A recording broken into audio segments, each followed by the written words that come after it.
Selamat pagi Bapak Ibu serta rekan-rekan yang terkasih di dalam Tuhan Yesus Kristus. Pada pagi hari ini kita akan mau menyatukan hati kita dan pikiran kita untuk bersama-sama berdoa pada Tuhan. Mari kita berdoa. Ya Bapa, kami sungguh bersyukur kepadamu Tuhan atas kasih karunia-Mu kepada setiap kami.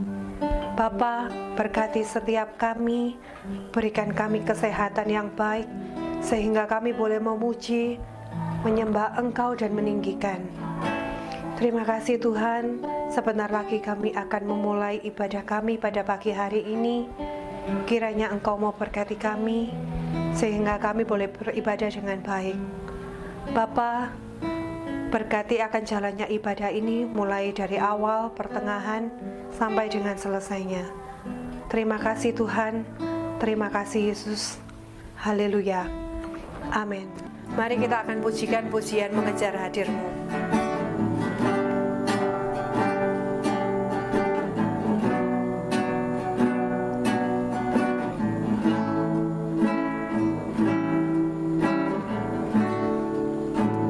Dekat padamu itu rinduku,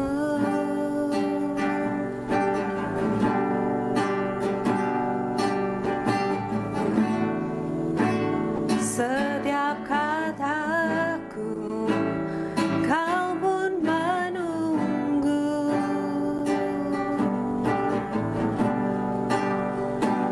Aku sangka ku temukan satu kasih yang abadi. Kini ku datang dan ku bawa hidupku,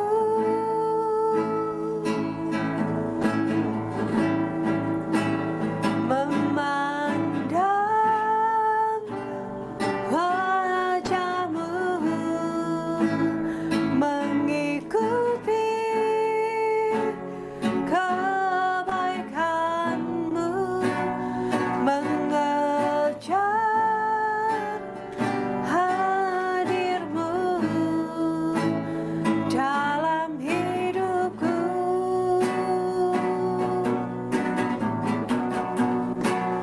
membawa sembahku, menyatakan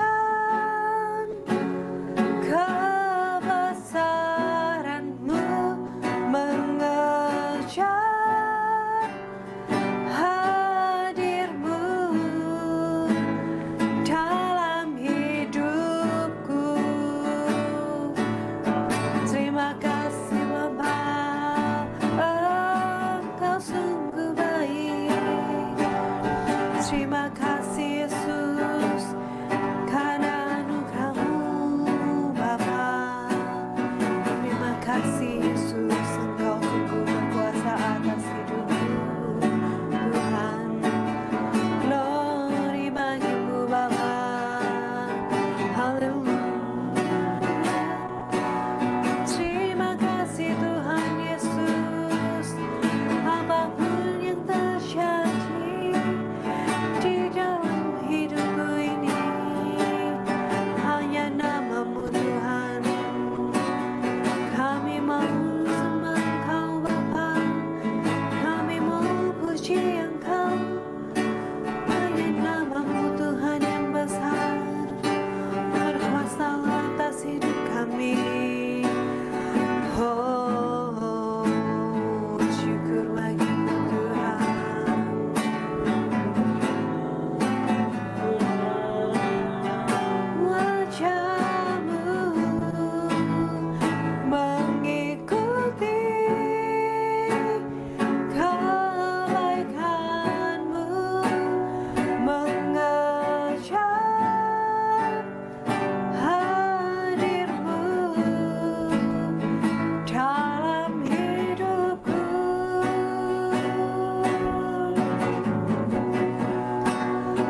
Terima kasih Bapa, karena kami sudah menyembah Engkau dan memuji Engkau.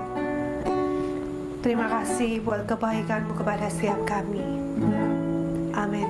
Mari kita akan pujikan lagu Kecaplah dan Lihatlah.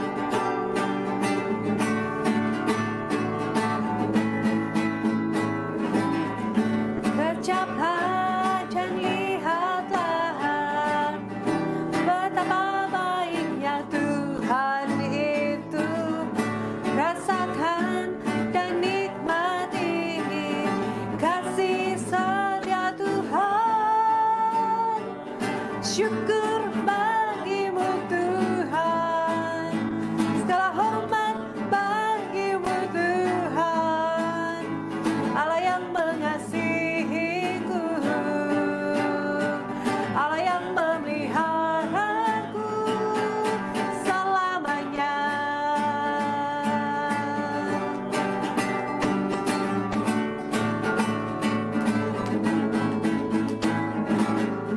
Kecaplah dan lihatlah betapa baiknya Tuhan itu.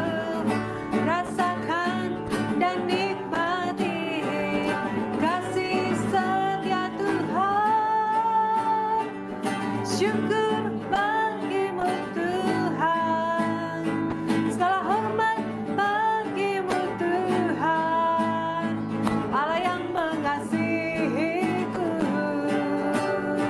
Allah yang memeliharaku selamanya.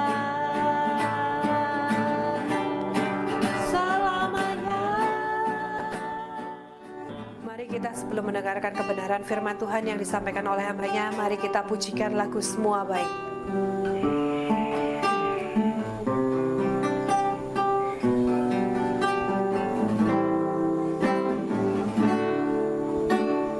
Dari semula telah Kau tetapkan hidupku dalam tangan-Mu, dalam rencana-Mu Tuhan. Rencana indah telah Kau siapkan bagi masa depanku yang penuh harapan. Semua baik, semua baik, apa yang telah Kau perbuat di dalam hidupku. Semua baik, sungguh teramat baik. Kau jadikan hidupku berarti.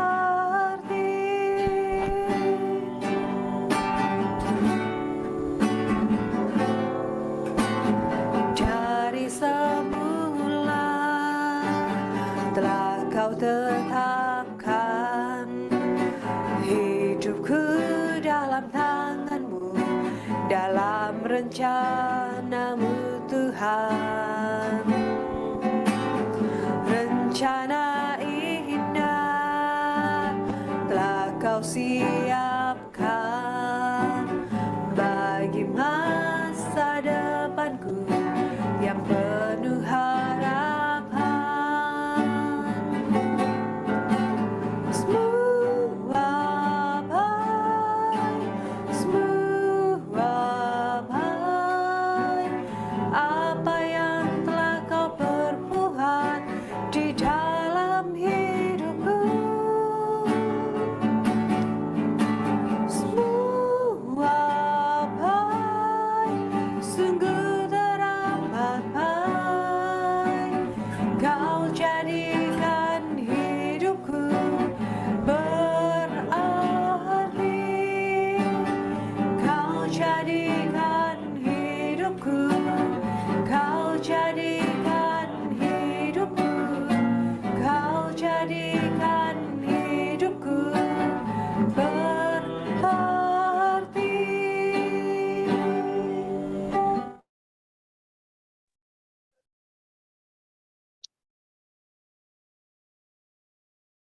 Tiba saatnya kita akan mendengarkan kebenaran firman Tuhan yang akan disampaikan oleh Bapak Pendeta Yahya.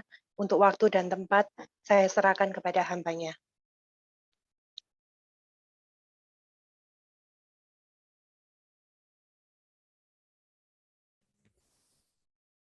Puji Tuhan, Shalom Bapak Ibu, apakah suara saya bisa didengarkan? Bisa. Puji Tuhan. Yang terkasih, yang terhormat, Bapak Gembala, Bapak Pendeta Ishadi, salam damai sejahtera juga dengan seluruh jemaat GPI Kristus Gembala di Malang. Salam sejahtera untuk kita sekalian. Senang sekali bahwa pada pagi hari ini kita berjumpa lagi, meskipun di dalam ruang virtual, tetapi kita bisa lebih dekat karena fasilitas Zoom memungkinkan kita sebenarnya untuk berinteraksi, ya, bisa melalui chat, bisa melalui fasilitas yang lain. Tetapi karena ini adalah sesi ibadah, maka kita hanya bisa mendengarkan komunikasi satu arah dari hamba Tuhan yang melayani. Dalam hal ini pagi ini adalah saya. Mari kita bersatu di dalam doa untuk memasuki sesi pemberitaan firman Tuhan pagi ini. Bapa Surgawi, kami bersyukur di tengah keterbatasan yang kami alami, Dikau masih menganugerahkan kepada kami kesempatan dan fasilitas untuk kami tetap bisa beribadah. Kami tahu ya Tuhan, keterbatasan memang banyak sekali telah melumpuhkan sendi-sendi kehidupan kami. Tetapi ketika kami memaknainya dengan positif, keterbatasan situasi ini melahirkan berbagai macam kreativitas, melahirkan berbagai macam terobosan dan kemajuan, baik di bidang kesehatan, teknologi, komunikasi, dan seterusnya. Dan apa yang kami gunakan sebagai media untuk bertemu secara virtual ini lahir dari situasi yang sebenarnya membuat kami berputus asa. Tetapi karena kami mensyukuri setiap keadaan seperti firman Tuhan ajarkan, bersyukurlah dalam segala waktu dan keadaan, maka lahirlah berbagai macam terobosan kehidupan. Dan pagi ini kami akan merayakan seluruh berkat Tuhan itu di dalam persekutuan virtual ini. Dimanapun anak-anakmu dan hamba-hambamu berada, kami dipersekutukan secara rohani, secara virtual dengan Bapa, Putra, dan Roh Kudus. Kami bersyukur untuk pagi ini. Kami percaya pujian kami menyenangkan hatimu, dan firman Tuhan yang akan kami baca renungkan akan menguatkan kami, mengajar kami, menegur kami, dan mengarahkan kami untuk semakin segambar dengan Kristus di dalam kehidupan kami sesehari. Urapi hambamu dan kami sekalian, termasuk jaringan yang kami gunakan supaya tidak ada masalah sepanjang pemberitaan firman hingga purna ibadah kami pagi ini. Dalam namamu ya Kristus Tuhan, kami landaskan doa ini. Amin. Bapak Ibu yang dikasihi Tuhan dimanapun kita berada, pagi ini kita akan merenungkan firman Tuhan melalui tema yang mungkin tidak biasa kita dengar, tetapi ini menjadi satu perenungan saya selama beberapa waktu, mengingat keadaan kita yang masih terus bergumul dengan situasi, itu juga masih menyisakan banyak tanya tentang pertolongan Tuhan, kerahiman Tuhan atau rahmat Tuhan di tengah situasi kita yang tidak mudah ini. Petikan Mazmur 22 ayat 2 berbunyi, Allahku, Allahku, mengapa engkau meninggalkan aku? Eli, Eli, lama asabtani. Itu teks asli di dalam bahasa Ibrani. Nah, saudara-saudara, melalui tema ini saya ingin mengajak kita untuk merenungkan bagaimana laku kerohanian kita, ya, atau perilaku spiritual kita, laku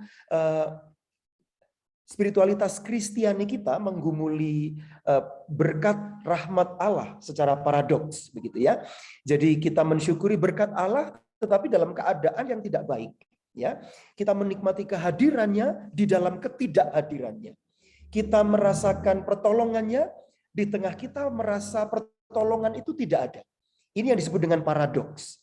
Tetapi apakah memang Tuhan tidak ada di tengah situasi ini? Itu menjadi pertanyaan banyak orang, termasuk orang Kristen. Kalimat Allahku, Allahku, mengapa engkau meninggalkan aku? yang kemudian dikutip oleh Kristus saat ia berada di kayu salib, ini adalah kalimat yang sudah lama didengar oleh komunitas iman Yahudi. Memang memuji kebesaran, kekayaan, kemurahan Allah di tengah situasi duka, ya, di situasi sedih, di situasi khawatir, bahkan di situasi kekurangan itu tidak mudah, ya. Hal ini semata karena keterbatasan kita manusia dalam memahami misteri, ya, kebaikan Allah, misteri berkat-berkat Allah yang kerap muncul dalam benak kita, dalam imajinasi kita secara positif.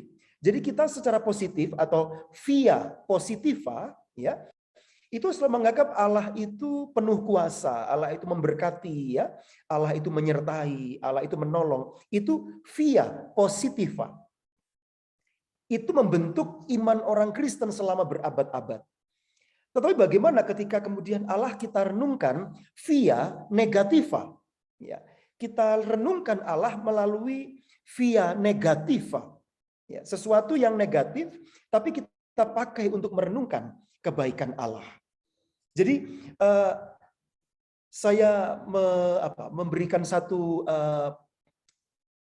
pemikiran kepada kita bahwa jika selama ini kita menganggap Allah itu selalu dalam nuansa yang positif, itu adalah via positiva.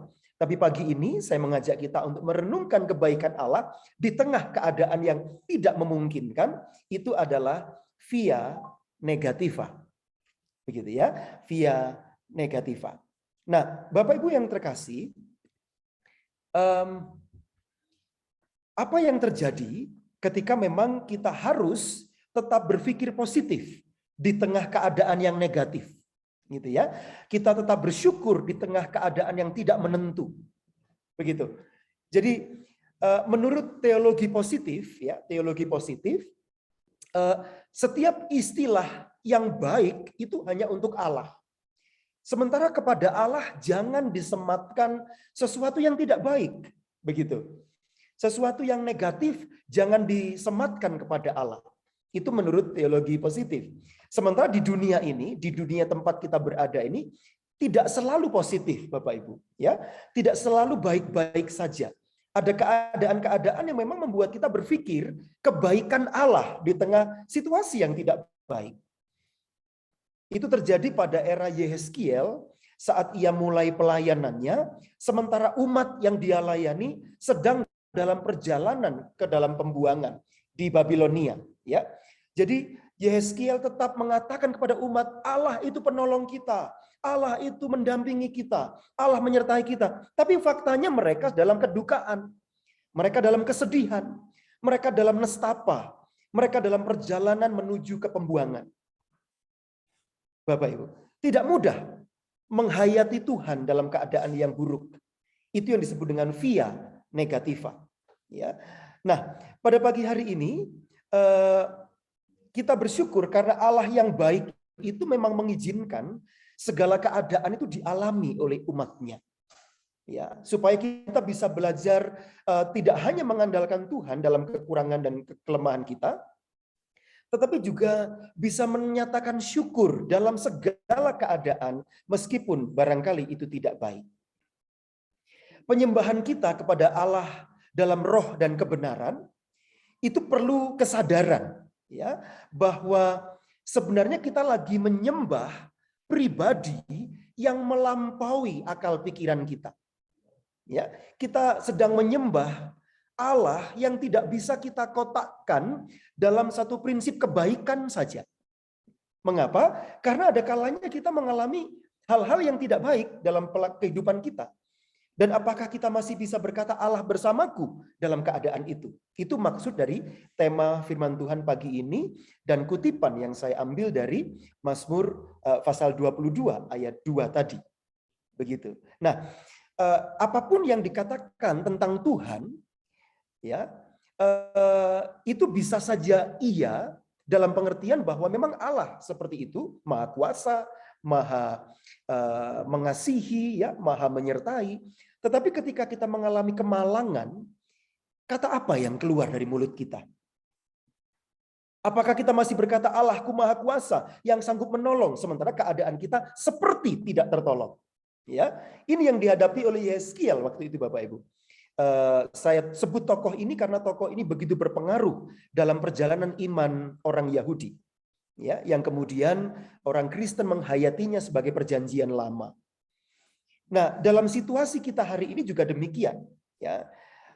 Jika Allah itu menggenggam kuasa kedaulatan, lalu di mana saat dunia ini di dalam genggaman maut? Memang hari ini kematian karena pandemi sudah sangat berkurang, sudah sangat menurun khususnya di Indonesia. Tetapi ancaman pandemi ini masih di sekeliling kita. Kita tidak boleh abai, kita tidak boleh sembrono, kita tidak boleh mengabaikan protokol kesehatan. Tetap kita harus menjaga hidup dengan hati-hati karena kita belum sungguh-sungguh lepas dari ancaman atau genggaman maut ini, Bapak Ibu Saudara-saudara. Nah, orang membayangkan Allah itu pribadi, namun pada saat yang sama kita sadar bahwa kita tidak bisa menjamahnya, kita tidak bisa menjangkaunya. Ya, memang kita bisa membaca Alkitab, tetapi bagaimana kita membayangkan Allah yang sayang kepada anaknya, ya, membayangkan Allah yang seperti induk ayam mengerami anaknya. Bagaimana Anda membayangkan Allah yang lengannya teracung, ya, dengan lengan yang kuat membebaskan bangsa Israel? Bagaimana kita membayangkan Allah yang seperti ini? Kita bisa berimajinasi, ya. Kita bisa membayangkan Allah itu seperti apa. Tapi bisakah kita merasakan Allah di dalam pergumulan kehidupan kita? Seperti itu. Nah, izinkan saya membawa percakapan ini. Jadi teologi positif itu juga disebut sebagai teologi afirmasi atau via positiva. Tapi ada namanya teologi negatif atau teologi negasi yang kita sebut via negativa. Dua-duanya benar dalam arti kita bisa memahami Allah dalam keadaan suka maupun duka. Suka itu bicara positif, duka itu bicara negatif. Suka, ya, keadaan baik-baik itu berbicara tentang Allah dalam perspektif positif. Tapi keadaan-keadaan yang di luar harapan kita, itu kita bisa merenungi Allah melalui jalur negasi atau via negativa. Kita pagi ini berkenalan dengan salah satu tokoh sejarah Alkitab, ya, bernama Thomas Aquinas. Ya. Thomas Aquinas pernah berkata demikian, Bapak Ibu. Inilah pengetahuan tertinggi manusia tentang Tuhan. Pelan-pelan, ya. Inilah pengetahuan tertinggi manusia tentang Tuhan. Yaitu ketika ia mengetahui bahwa dirinya tidak sepenuhnya mengenal Dia. Inilah pengetahuan tertinggi manusia tentang Tuhan, yaitu ketika manusia mengetahui bahwa dirinya tidak sepenuhnya mengenal Allah. Karena kalau Allah bisa kita kenal sepenuhnya, bisa kita masukkan ke dalam tempurung kepala kita, Dia bukan Allah lagi. Dia bukan Tuhan, karena kemudian Dia menjadi seperti apa, ya? Seperti pengetahuan. Ya, misalnya Anda berpengetahuan, berarti kan pengetahuan itu ada di genggaman kita. Kita bisa menggunakan pengetahuan itu untuk semua tujuan. Tetapi Allah tidak bisa kita genggam dengan pengetahuan kita, Ibu Bapak sekalian. Allah tidak bisa kita kendalikan dengan kehendak kita. Jadi saat kita berdoa, sebenarnya kita tidak sedang memerintahkan Tuhan untuk memenuhi semua keinginan hati kita.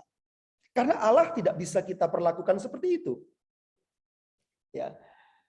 Allah adalah pribadi yang berdaulat, yang memang pada akhirnya, kalau kita membaca surat Ibrani pasal 1, ya, selama berpuluh-puluh abad Allah itu menyatakan diri melalui para nabi, maksudnya dengan firman, ya, dengan kehadiran-kehadiran teofani. Tetapi pada waktu tertentu Allah itu datang ketika firman-Nya menjadi manusia.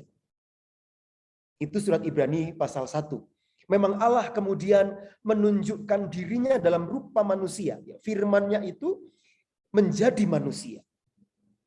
Tetapi apakah kemudian dengan memasang gambar Kristus di rumah-rumah kita, lalu kita mengklaim, aku sudah mengenal Tuhan, aku sudah mengetahui Tuhan? Belum juga Bapak Ibu.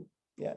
Karena foto-foto yang ada di rumah kita itu karya seni yang coba dibuat oleh manusia menggambarkan wajah Yesus. Gitu ya. Sehingga kita merasa, wah aku mengenal Tuhan. Ini wajahnya Tuhanku. Tetapi nanti dulu Bapak Ibu. Ya.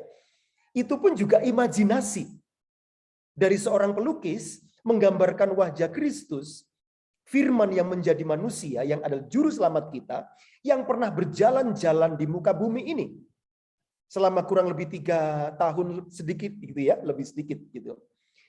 Yang disaksikan oleh banyak orang. Bahkan kesaksiannya tidak hanya direkam di kitab-kitab Injil, tapi juga di sejarah bangsa Roma. Sampai hari ini dokumennya masih bisa diakses. Jadi Kristus itu pernah ada di dunia ini, dan iman Kristen menghayati Kristus sebagai Allah yang menyatakan diri. Kemudian para pekerja seni, ya, art workers, coba untuk memvisualisasikan, mengimajinasikan Kristus itu seperti apa. Nah, kemudian kita punya gambar-gambar, foto-foto Kristus di rumah kita. Tetapi menurut saya gambar itu tidak mewakili orang Jawa, tidak mewakili orang Sunda, tidak mewakili orang Manado, apalagi tidak mewakili keluarga kita dari Papua. Karena wajah Kristus yang ada di rumah kita itu sangat Eropa. Ya, hidungnya mancung, ya, kulitnya putih. Saya lupa, matanya biru atau tidak Bapak Ibu? Mungkin dicek lagi ya nanti di rumah kita masing-masing. Tetapi gambar wajah Kristus yang sudah banyak disimpan atau dipajang di rumah-rumah orang Kristen itu sangat Eropa. Ya, karena kalau saya membayangkan, karena saya dari etnis Jawa, saya bayangkan Kristus ya mungkin kulitnya agak sedikit sawo matang begitu barangkali, atau kemana-mana menggunakan blangkon barangkali, atau menggunakan baju Jawa, karena saya orang Jawa. Ya, lain lagi kalau misalkan teman-teman, Bapak Ibu, saudara-saudara berada dari atau berasal dari etnis tertentu dari belahan bumi yang lain, kita bisa berimajinasi Kristus seperti apa. Jadi pernyataan Aquinas memberitahu kita bahwa sebenarnya pengetahuan kita tentang Allah juga sangat terbatas. Ya, nah mari kita lanjutkan percakapan kita, Ibu Bapak sekalian. Teologi negativa atau teologi negasi atau via negativa ini berbicara mengenai bahwa Allah itu benar adanya, ia tinggal di terang yang tak terhampiri. 1 Timotius 6 ayat 16. Ya, Allah itu berada di dalam terang yang tak terhampiri. Tetapi pernahkah kita berpikir bahwa Allah juga pernah berada di alam maut? Descensus Christi et infernos. Itu frasa Latinnya. Descensus Christi ad infernos, ini Kristus itu pernah ada di inferno, pernah ada di Hades, pernah ada di alam maut. Itu pengakuan iman rasuli ya, atau the Apostle Creed. Mengakui bahwa Kristus itu pernah mati dan dikuburkan, turun ke dalam kerajaan maut. Nah, turun ke dalam kerajaan maut itu berbicara mengenai descensus Christi et infernos. Ya, Kristus pernah ke sana. Bahkan Petrus di dalam 1 Petrus 3 ayat 18 sampai 20 dijelaskan bahwa Kristus bahkan menginjil kepada jiwa-jiwa yang berada di alam itu. Ya tentu saja ini membutuhkan ruang untuk menjelaskan lebih jauh Bapak Ibu. Tetapi yang mau saya sampaikan, teologi positif itu berbicara tentang Allah di terang yang tak terhampiri. Teologi negatif itu berbicara Allah juga pernah berada di alam maut selama 3 hari. Karena kita percaya Kristus adalah firman Allah yang menjadi manusia. Dan saat ia disalibkan, mati dan dikuburkan, teks kredo iman Kristen mengatakan turun ke dalam kerajaan maut. Descensus ad infernos. Jadi secara positif memang Allah di surga. Secara negatif Allah pernah berada di neraka kalau saya boleh pakai kata neraka, ya, atau Hades, atau alam maut dan sebagainya. Dan yang menarik, ketika orang bertanya di mana Allah ketika pandemi ini berada, saya mau katakan hari ini, Allah bersama dengan kita. Allah bersama dengan mereka yang gugur karena pandemi ini. Allah bersama dengan kita yang berjuang di ruang-ruang isolasi. Allah bersama dengan kita yang diizinkan sembuh dari keadaan ini dan pulih. Jadi Allah dalam kemahakuasaannya, secara negatif, kita percaya berada di dalam kedukaan kita, kesedihan kita, kekurangan kita, keterbatasan kita. Dan Allah itu Immanuel, beserta dengan kita dalam segala keadaan. Ibu bapak sekalian, mari kita perhatikan Mazmur nomor 22 tadi. Ya. Mazmur 22 itu disebut sebagai Mazmur Mesianis, Bapak Ibu. Ya. Mazmur 22 ini disebut sebagai Mazmur Mesianis. Mengapa? Karena Daud, kalau diteliti kehidupannya, kapan Daud pernah mengalami keadaan yang berat sampai dia berkata, Allahku, Allahku, mengapa engkau meninggalkan aku? Misalnya kita periksa ketika dia dikejar-kejar Saul misalnya, ya, tentang kejadian atau kisah Mahanaim misalnya. Atau misalnya kita coba cek lagi di sepanjang kehidupan Daud, kapan Daud benar-benar mengalami keadaan ditinggalkan Tuhan? Apakah saat dia baru saja berzinah dengan Batsheba? Lalu Allah melalui Nathan menunjukkan kesalahan dan akibat perbuatan dosanya? Sepertinya belum sampai ke titik, Allahku, Allahku, mengapa engkau meninggalkan aku? Nah, beberapa penafsir Perjanjian Lama ketika melihat Mazmur Mesianis ini, mereka berdebat panjang apakah ini pengalaman Daud pribadi atau Daud sedang mengalami semacam pengalaman profetis, ya. Dia sedang bernubuat untuk, ya mungkin Daud tidak tahu ya, apakah dia sedang bernubuat untuk tunasnya, untuk keturunannya, tunas Daud, tunggul Isai yang disebut Yesua Hamasiah itu, Yesus Kristus itu, yang memang pada akhirnya dia menyerukan kalimat yang sama saat ia di kayu salib. Jadi ini adalah pertanyaan yang memang susah dijawab, tetapi inilah yang menjadi keunikan iman Kristen. Iman Kristen kita tidak bisa dipisahkan dari Perjanjian Lama. Karena faktanya Perjanjian Lama seperti memberikan fondasi agar kita bisa memahami dunia Perjanjian Baru dan iman Kristen dengan lebih solid, lebih kokoh, dan lebih cerdas. Bapak Ibu, mengapa saya menggunakan kata cerdas? Karena banyak sekali orang Kristen yang kehilangan kecerdasan, lupa bahwa Perjanjian Lama itu juga dibutuhkan, maka kadang kurang cinta dengan dokumen suci Perjanjian Lama. Jadi sejak mendengar khotbah ini Bapak Ibu, mari kita membaca dengan setia kitab suci kita dari Perjanjian Lama sampai Perjanjian Baru. Itu doa saya. Nah, mari kita lanjutkan perhatian kita kepada ayat 2 ini. Ya. Kepada ayat 2. Pada Mazmur 22 ayat 2 itu berbunyi Eli, Eli, lamah asaf tani. Itu lafal Ibrani. Ya. Eli, Eli, lamah, la itu adalah, Eli itu singkatan atau panggilan singkat kepada El, kepada Allah, begitu. La itu menunjuk kepada kata depan, mah itu pertanyaan. Lamah itu menjadi terjemahannya mengapa.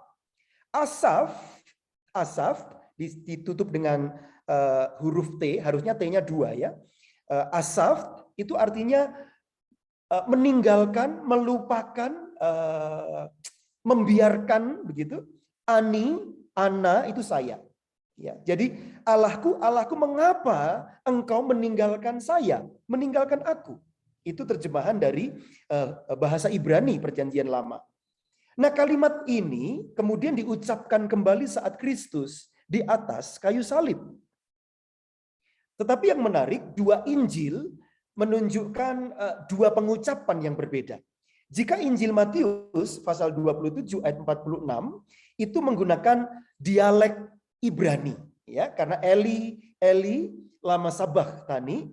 Tetapi kalau kita baca dari Markus pasal yang ke-15, Markus ya, Injil Markus pasal 15 ayat yang ke-34, maka logatnya bukan logat Ibrani Bapak Ibu, tapi logat Aram ya, logat Aramaik menjadi Eloi, Eloi. Bukan Eli tapi Eloi. Begitu ya. Nah, ini menarik sekali karena memang budaya kitab suci adalah budaya yang bercampur-campur seperti ini Bapak Ibu. Artinya kitab suci kita memberitahu bahwa budaya Alkitab adalah budaya Bhinneka Tunggal Ika. Semua budaya dari mana-mana bercampur menjadi satu, menjadi kitab suci kita ini. Jadi kita bisa belajar dari tradisi Ibrani, tradisi Arami, tradisi Yunani, itu perjanjian baru ya. Tradisi-tradisi di sekitar Israel yang merekam perjalanan iman Kristen di sepanjang sejarah. Tradisi Latin, ya, misalnya kalau pernah mendengar seorang bernama Jerome itu pernah menerjemahkan kitab suci ke dalam bahasa Latin, ya kan? Kemudian ada beberapa kelompok di Alexandria menerjemahkan perjanjian lama ke dalam bahasa Yunani yang kita sebut dengan Septuaginta. Nah, itu berbagai macam budaya Bapak Ibu, tapi menjadi satu, yaitu firman Tuhan. Jadi hari ini jika Alkitab itu diterjemahkan ke dalam berbagai macam bahasa, karena memang Allah ingin menggenapi firman-Nya seperti yang tercatat dalam kitab Wahyu, seperti juga dalam kitab Daniel, segala bangsa, kaum, dan bahasa mengenal Allah yang hidup, Allah yang benar, yang kita kenal di dalam nama Kristus Yesus Tuhan. Nah, mari kita perhatikan Mazmur 22 ini. Jika kita lihat ayat yang kedua, ini berbicara mengenai nubuat Kristus yang ditinggalkan oleh Bapaknya. Mazmur 22, ya, ayat yang kedua. Namun jika kita lihat ayat yang ketiga, Bapak Ibu Saudara-saudara, ya, kalau kita lihat ayat yang ketiga dari kitab Mazmur ini, itu kita ketemu, Bapak Ibu, dengan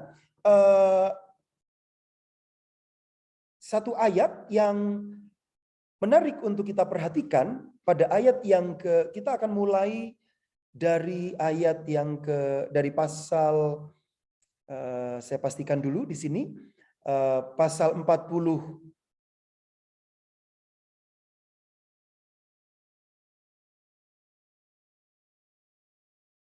Pasal 22, betul sekali. Kita akan baca mulai dari ayat yang kedua, ya.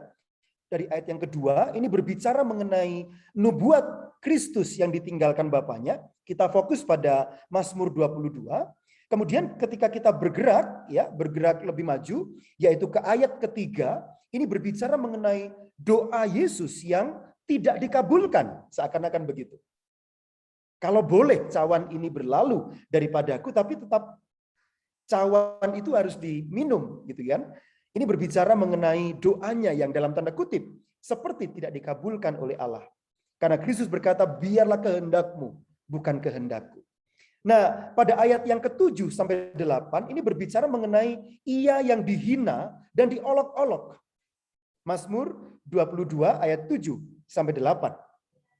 Sedangkan ayat 13 sampai 14 Mazmur 22 ini berbicara mengenai ia dikuasai dan ditaklukkan oleh orang-orang yang bengis dan berujung kepada peristiwa pemakuan di kayu salib dan menggunakan mahkota duri.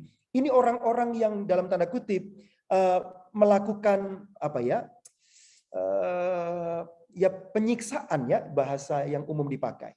Dan kalau Bapak Ibu membaca dari ayat 13 sampai 14, apakah ada yang berkenan membaca untuk kita?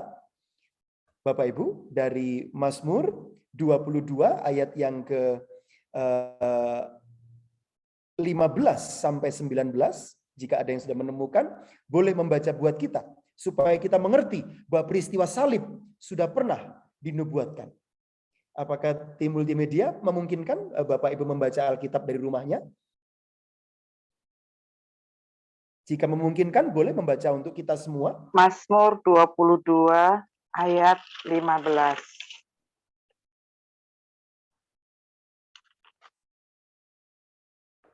Seperti air aku tercurah, dan segala tulangku terlepas dari sendinya. Hatiku menjadi seperti lilin, hancur luluh di dalam dadaku. Selanjutnya, Ibu. Sampai ayat berapa, Pak? Sampai ayat yang ke-19. Oh, sampai ayat yang ke-19. Ayat yang ke-16. Kekuatanku kering seperti beling, lidahku melekat pada langit-langit mulutku, dan dalam debu maut kau letakkan aku. Sebab anjing-anjing mengerumuni aku, gerombolan penjahat mengepung aku, mereka menusuk tangan dan kakiku. Segala tulangku dapat kuhitung, mereka menonton, mereka memandangi aku. Ayat 19. Ya. Mereka membagi-bagi pakaianku di antara mereka, dan mereka membuang undi atas jubahku. Amin. Bapak Ibu, jika kita membaca Mazmur ini, perasaan kita kemana kira-kira? Terutama ketika ibu kita tadi membaca mulai ayat yang ke-18. Ya. Segala tulangku dapat kuhitung. Atau mungkin ayat 17 lebih baik. Ya. Sebab anjing-anjing mengurumuni aku, gerombolan penjahat mengepung aku, mereka menusuk tangan dan kakiku. Ini sudah secara profetis menunjuk kepada penyaliban Kristus. Karena ini Mazmur Mesianis. Mereka menusuk tulang dan kakiku. Segala tulangku dapat kuhitung. Ya. Mereka menonton, mereka memandangi aku. Ayat 19. Mereka membagi-bagi pakaianku di antara mereka. Dan mereka membuang undi atas jubahku. Bapak Ibu, sampai di sini kita bisa melihat bahwa ini adalah nubuat mengenai Kristus yang tersalib. Dan Kristus yang tersalib itu memenuhi nubuat ini. Saudara-saudara, ini bukan, jadi peristiwa penyaliban itu bukan tragedi. Ya. Peristiwa penyaliban itu bukan kecelakaan sejarah. Peristiwa penyaliban itu sudah lama dinubuatkan dan Kristus menggenapi itu, dan kita bersyukur karena kita melalui salib Kristus, kita diampuni dan kita mendapatkan jaminan kehidupan yang kekal di dalam Allah. Puji Tuhan. Jadi jika Kristus pernah mengalami hal-hal semacam ini, Ibu Bapak sekalian, maka tidak ada alasan bagi kita untuk mengeluh dalam keadaan-keadaan yang sulit. Via negativa berbicara mengenai mari kita tetap bersyukur meskipun keadaan kita bahkan ekstrim, se-ekstrim yang dialami Kristus. Tetap kita bisa merasakan hadiratnya, memuji Dia, dan mencintai Allah kita. Gitu ya. Nah, itulah kemudian ini yang disebut dengan istilah unio mistika, atau kita bersekutu dengan Allah secara rohani. Kalimat ini diucapkan Kristus saat ia menggenapi nubuat Mazmur Mesianis dan menanggung hukum kutuk dosa di atas salib. Dalam peristiwa salib ini, Ibu Bapak sekalian, di manakah Allah? Di manakah Bapa? Maka penginjil Matius mengesankan bahwa Bapa seperti sedang meninggalkan Kristus. Bapa seperti sedang membelakangi Kristus yang tersalib itu. Dari peristiwa ini kita dapat memahami maksud dari teologi negatif atau via negativa. Melalui Kristus yang tersalib dan berseru, Allahku, Allahku, mengapa engkau meninggalkan aku? Kita sedang belajar tentang kehadiran Bapa di dalam ketidakhadirannya. Saya ulangi lagi ya, melalui peristiwa salib, melalui seruan Kristus, Allahku, Allahku, mengapa engkau meninggalkan aku? Kita sedang belajar tentang kehadiran Bapa di dalam ketidakhadirannya. Kalau ini membingungkan, mari saya bandingkan dengan ibadah virtual kita ini. Apakah Bapak Ibu sedang hadir dalam ibadah? Semua berkata, saya hadir, gitu kan?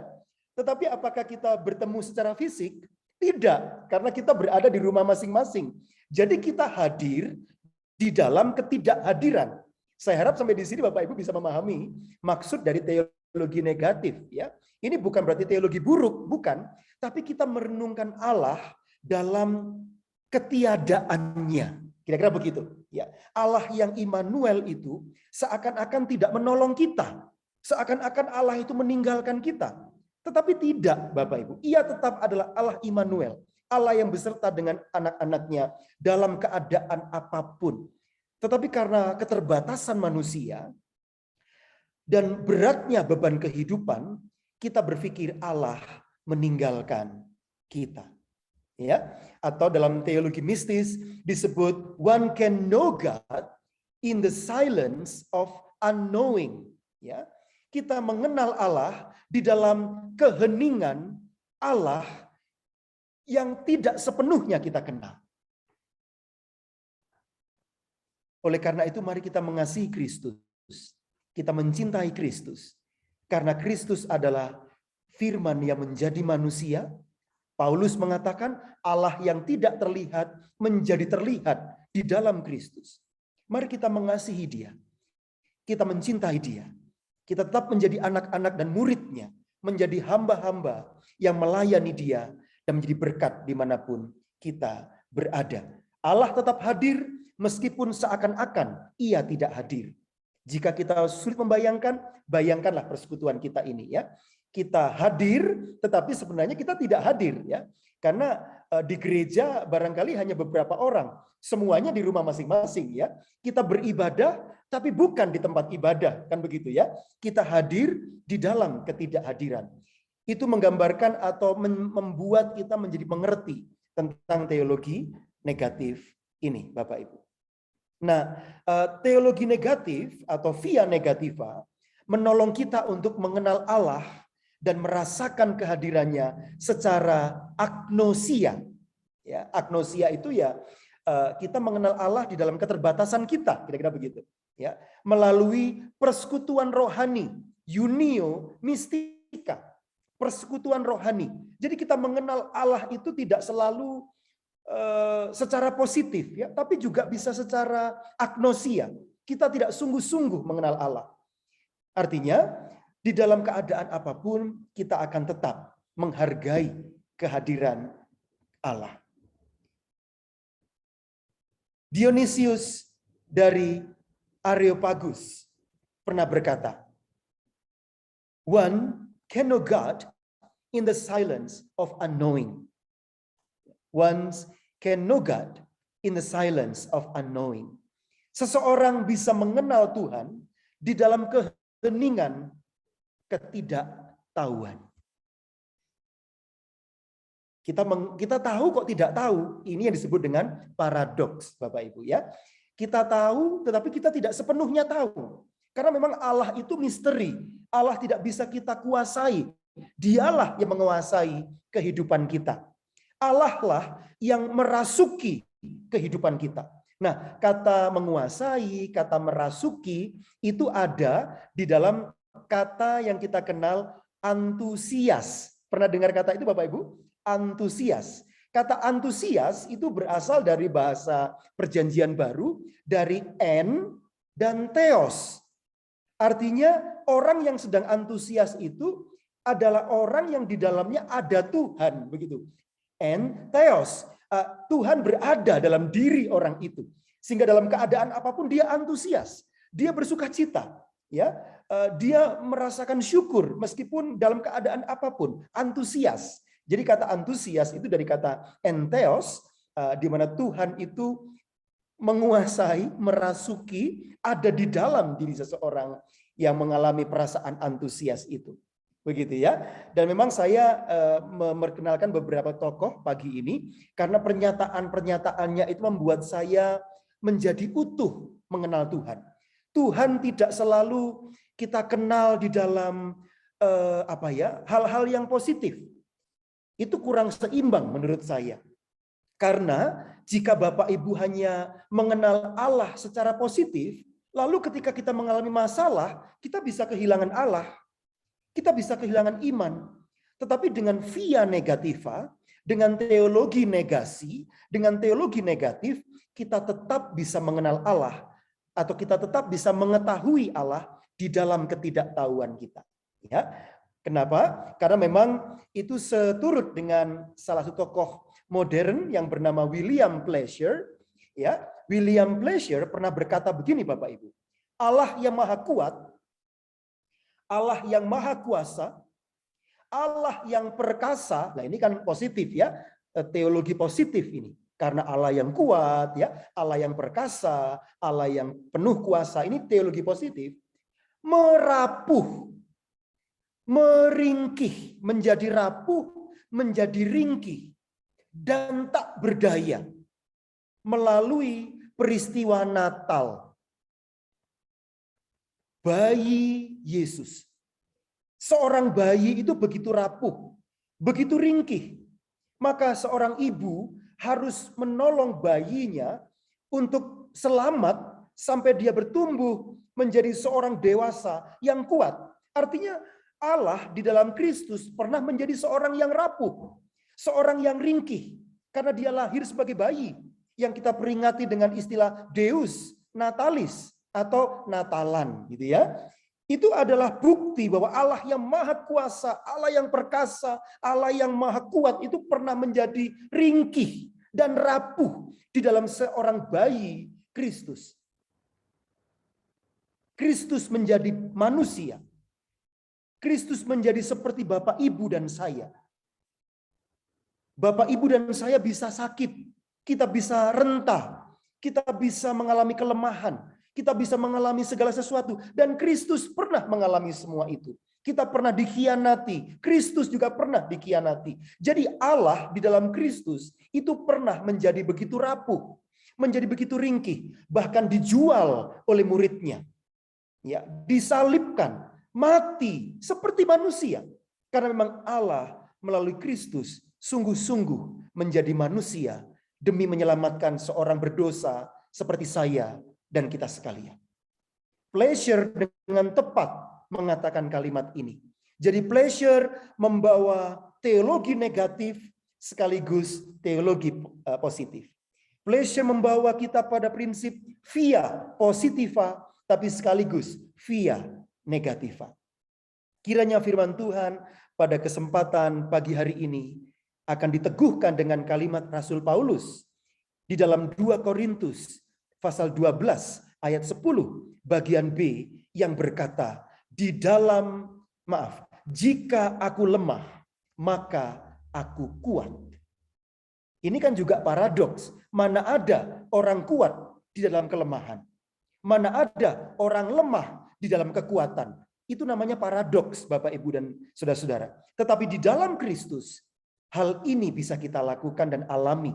Meskipun kita lemah, tetapi di dalam Kristus, ketika Allah itu menguasai diri kita, kita kuat. Ada amin, saudara-saudara? Di dalam Kristus, meskipun kita lemah, kita kuat. Mari kita serahkan kehidupan kita ke dalam pemeliharaan Tuhan. Mari kita hidup di dalam pemahaman iman Kristen yang seimbang antara teologi positif dan teologi negatif, dalam pengertian Allah bisa kita sembah sebagai Allah yang maha kuasa, maha perkasa, maha melihat dan sebagainya. Tetapi dalam diri Kristus kita merenungkan kelemahan kita, bahwa Allah pernah menjadi ringkih, menjadi lemah seperti kita. Dengan demikian, Bapak, Ibu, dan saya, dalam keadaan apapun, kita tetap mengandalkan Allah dan hidup di dalam pertolongannya. Tuhan memberkati kita. Amin. Mari kita berdoa sebelum saya serahkan kepada tim pelayan di gereja kita. Kita teguhkan firman Allah yang kita dengar ini.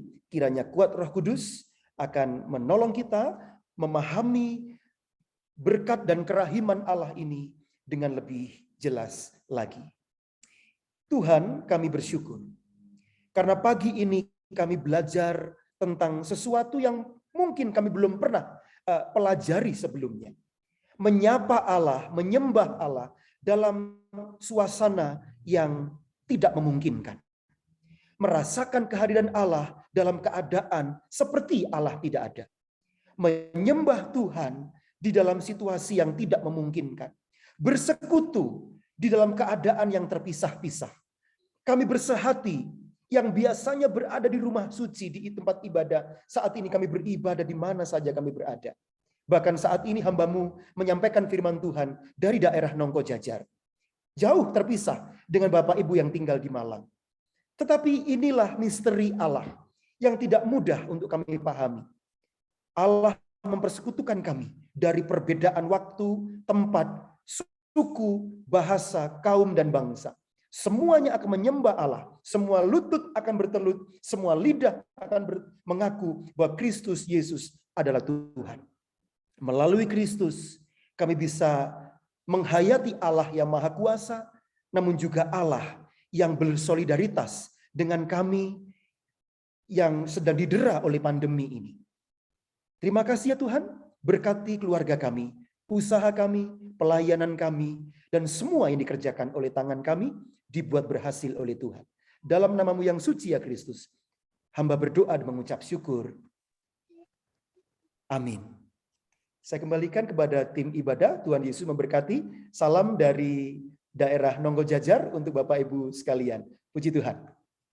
Puji Tuhan, terima kasih untuk kebenaran firman Tuhan yang telah disampaikan oleh Bapak Pendeta Yahya. Tuhan Yesus memberkati. Mari saat ini kita akan mengakhiri ibadah kita pada pagi hari ini. Untuk doa berkat, saya serahkan kembali kepada Bapak Pendeta Yahya untuk doa. Baik, Bapak Ibu, Saudara-saudara, mari kita sekali lagi bersekutu dalam doa untuk menerima berkat-Nya. Ya Tuhan, terima kasih karena pagi ini kami sudah menjalankan satu situasi dan satu kebutuhan kami untuk bersekutu dengan seluruh umat-Mu. Kami melakukan persekutuan ini dengan sebuah kerinduan yang besar untuk senantiasa dekat dengan Allah. Kami menjalani kehidupan yang tidak mudah ini di dalam perspektif kami mengasihi Tuhan. Dan kami berdoa supaya pepujian, firman, dan uraian firman yang sudah kami dengar pagi ini, itu akan dimeteraikan oleh Roh Kudus. Sehingga Ibu Bapak yang ada di tempat-tempat di mana kami berada yang memiliki jangkauan terhadap persekutuan ini akan diberkati Tuhan secara luar biasa. Ibu Bapak sekalian, arahkan tangan-Mu dan terimalah berkat-Nya.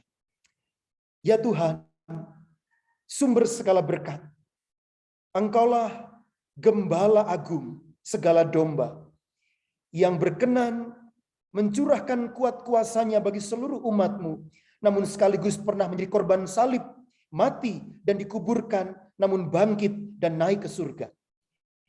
Mengaruniakan Roh Kudus supaya seluruh anak-anak-Mu yang mengalami baptisan Roh Kudus diberdayakan untuk melayani Tuhan. Maka segala berkat ini akan menyertai rumah tangga kami, menyertai pekerjaan kami, menyertai pelayanan kami, menyertai semua yang dikerjakan oleh tangan kami. Dan semua dibuat berhasil, karena semua berkat ini kami terima di dalam nama Bapa, Firman yang menjadi manusia Yesus Kristus, dan Roh Kudus sebagai penginsaf dunia dan pengajar kami hingga kekekalan. Haleluya. Amin. Bapa, terima kasih. Bapa, terima kasih. Bapa di dalam surga, puji terima kasih.